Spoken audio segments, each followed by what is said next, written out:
আসসালামু আলাইকুম। আমি এখন বানাবো দারুণ মজার একটা খাওয়া। এটা খুব পপুলার একটা ডিশ, বিশেষ করে বাংলাদেশের বাইরে বিদেশে এটাকে বলে ওয়ান পট মিল।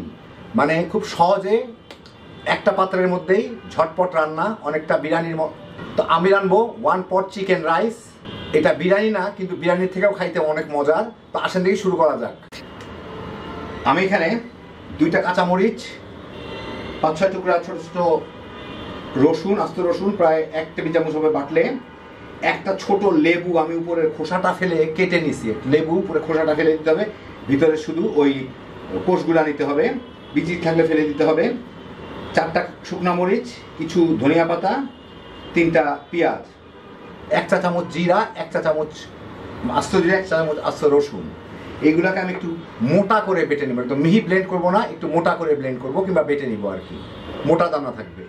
আমি এটাকে ব্লেন্ডারে ব্লেন্ড করে নেবো। তো এতটুকু জিনিস ব্লেন্ড হওয়া কঠিন, সেই জন্য এর সাথে আমার আরও কিছু জিনিস দিতে হবে। যেমন এর সাথে আমার পরে তেল মিশাইতে হবে আর একটু ভিনেগার মিশাইতে হবে, সিরকা।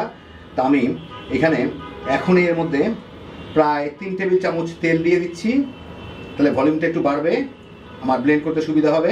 1 টেবিল চামচ ভিনেগার দিয়ে দিব, সিরকা। এখন এটাকে ভালো মতো ব্লেন্ড করে নিব, আর সাথে একটু লবণ দিতে হবে, এর সাথে দিয়ে দিই, একবারই সব মিশে যাক। আমি ব্লেন্ড করে নিলাম। দেখেন এগুলো কিন্তু একটু দানা দানা দানা দানা আছে, দেখে বুঝতে পারতেছেন কিনা? একটু দানা দানা করে ব্লেন্ড করতে হবে আর কি, একদম মিহি না। এখন এর মধ্যে আমি দিব, আমি চিটাগাঙ্গা মরিচের গুঁড়া দিচ্ছি একটু কালারটা ভালো হওয়ার জন্য, আর হালকা একটু ঝাল আর ফ্লেভার আসার জন্য।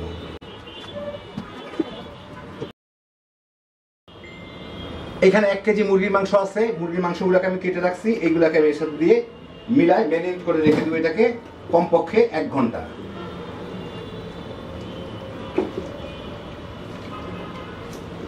রান টানগুলোকে আমি এখান থেকে মাঝখানে একটু ফেরে ফেরে দিছি, মোটা মোটা মাংসগুলোকে, যাতে মশলাটা একটু ঢুকে। এই দেখেন,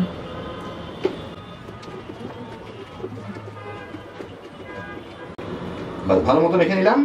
এগুলোকে রেখে দিই ঘন্টা খানেক, তারপরে রান্নাটা শুরু করতেছি। এইখানে আমি 2 কাপ বাসমতি চাল নিয়ে নিছি।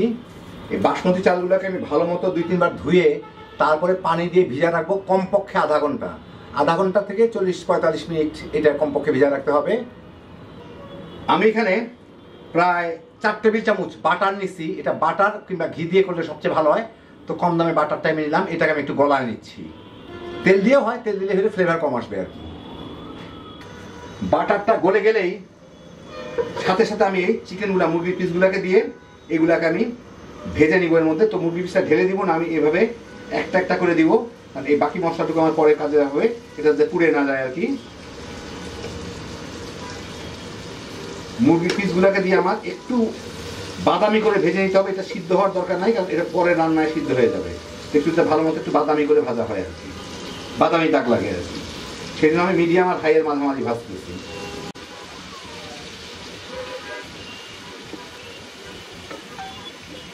নিলাম এটুকু মশলা, আমি পরে ভেজে নিব। 4-5 মিনিট ভেজে আমি এগুলাকে উল্টায় দিয়ে ওই দিকটাও ভেজে নিব, একটু বাদামি বাদামি করে ভাজবো আর কি, একটু যাতে দাগ লাগে। কারণ কেবল পানি ছাড়ছে, খুব একটা হয় নাই, কিন্তু কিছুক্ষণ পরে এটা কিন্তু একটু যাতে বাদামি দাগ লাগে, তাহলে একটু ফ্লেভারটা ভালো আসে আর কি। আর তলায় যাতে না লাগে একটু নেড়ে চেড়ে দিব আর কি। আরও 5-6 মিনিট ভাজলাম। এখন আমি এগুলাকে মোট প্রায় 10 মিনিটের মতো ভাজলাম, 10-12 মিনিটের মতো। মাংসগুলাকে খালি আমি এর থেকে উঠাই নেব, মশলাগুলো থাক। এখন এর মধ্যে আমি যে মশলাটুকু বেঁচে গেছে সেই মশলাটুকু দিয়ে দিব, দিয়ে একটু ভেজে নিব এটাকে। একই সাথে ব্লেন্ডারটা ধুয়ে একটু পানিও দিয়ে দিই, অনেক মশলা রয়ে গেছে ব্লেন্ডারের মধ্যে, দিয়ে এইটাকে একটু ভেজে নিব, মানে পানিটা শুকাই নিব, একটু ভাজা ভাজা হোক, ফ্লেভারটা ভালো আসবে।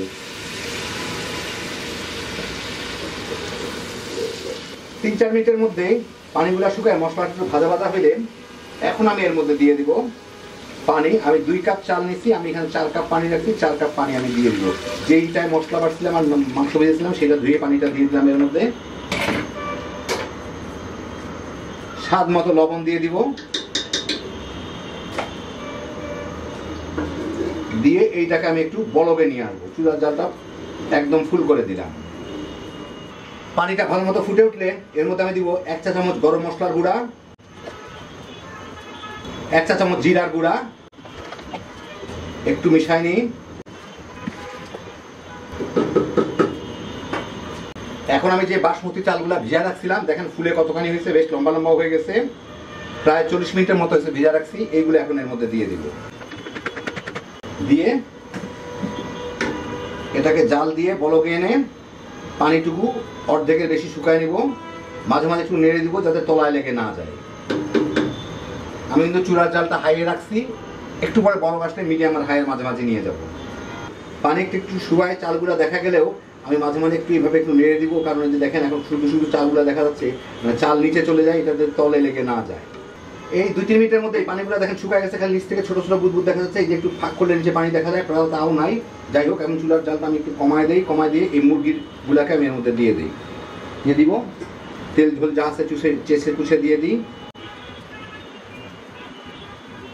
কেউ চাইলে মুরগিগুলোকে শুধু উপরে দিয়েও রাখতে পারেন, কেউ ভিতরেও দিতে পারেন। আমি একটু ঠেলে ভিতরের দিকে দিয়ে দিই, তাহলে নিচের দিকগুলো একটু লেগে গেলে ছুটে যাবে। এটাকে আমার এখন দমে বসাই দেবে যাতে লেগে না যায়, সেজন্য আমি একটু চুষে দিয়ে দিলাম। এইভাবে থাক, অসুবিধা নাই, কিছু ডুবে থাকলেও চললো। চুলার জালটা একদম কমায় নিমঘুনুই করে নিয়ে আসি, মানে দমে রাখার আর কি। আমি এটাকে দমে রেখে এটাকে এখন 20 মিনিট রান্না করব। এভাবেই থাক, অসুবিধা নাই কোনো। আর কোনো কিছু দিতে হবে না, উপরে কোনো কিছু দেওয়ার কিছু নাই। এই দমের মধ্যেই চালটাও সিদ্ধ হয়ে যাবে, মুরগিগুলাও যদি কিছু সিদ্ধ হওয়ার বাকি থেকে হয়ে যাবে। আর চুলার আমি এখন ঢাকনাটা লাগাই দিব। 20 মিনিট আগে এটা আমি খুলবো না। চুলার জালটা আমার চুলার সবচেয়ে নিচে আমি নিয়ে যাবো, দমে রাখবো আর কি 20 মিনিট। 20 মিনিট পরে চুলাটা বন্ধ করে দিলাম। আমি ঢাকনাটা খুলে দেখি কি অবস্থা। বিসমিল্লাহ। উপরের চালগুলা কি অবস্থা? উপরের চালগুলা সিদ্ধ হয়ে গেছে। একটু শক্ত থাকলে অসুবিধা নাই, কারণ এখন আমি এটাকে একটু নেড়ে দিব। নেড়ে দিলে নিচের চালগুলা, নিচে কোনো পানি টানি নাই, নিচের গুলাও কিন্তু ঝরঝরা। আমি একটু এটাকে উলট পালট করে দিই, যাতে উপরে কয়টা চাল সাধারণত একটু কম সিদ্ধ থাকে, ওগুলা যাতে সিদ্ধ হয়ে যায়। একটু ঢেকে গেল, এটা একটু চাপায় দেই, এটাও একটু চাপায় দেই। এখন এটাকে ঢেকে রেখে দিব মিনিট 5। উপরে যে কটা চাল ছিল সেই কটা চাল ইনশাল্লাহ পুরোপুরি একদম সিদ্ধ হয়ে যাবে। দেখছেন একদম ঝরঝরা চালগুলো আসতেই দেখতে পাচ্ছেন। তারপর আমি আপনাদের একটু পরিবেশন করে দেখাই। 5টা মিনিট দেখে রাখলেই হয়ে যাবে। এই দেখেন হয়ে গেল আমার দারুণ মজার 1 পট চিকেন রাইস। দেখে অনেকটা বিরিয়ানির মতো মনে হলো, এটা কিন্তু বিরিয়ানি না, খুব কম মশলায় রান্না। যারা কম মশলায় বিরিয়ানি জাতীয় খাবার পছন্দ করেন এইভাবে রান্না করে দেখতে পারেন। কি যে মজা, খাইতে বানাইলেই বুঝবেন। খুব কম ঝামেলায় হ্যাপি জোশের একটা আইটেম। লাঞ্চে কিংবা ডিনারে বাচ্চা বড় সবাই মিলে তামা করে খেয়ে ফেলাইতে পারবেন। আল্লাহ আপনাদের সবাইকে ভালো রাখুন, সুস্থ রাখুন, নিরাপদে রাখুন। ইনশাআল্লাহ বেঁচে থাকলে আবার দেখা হবে। ফি আমানিল্লাহ।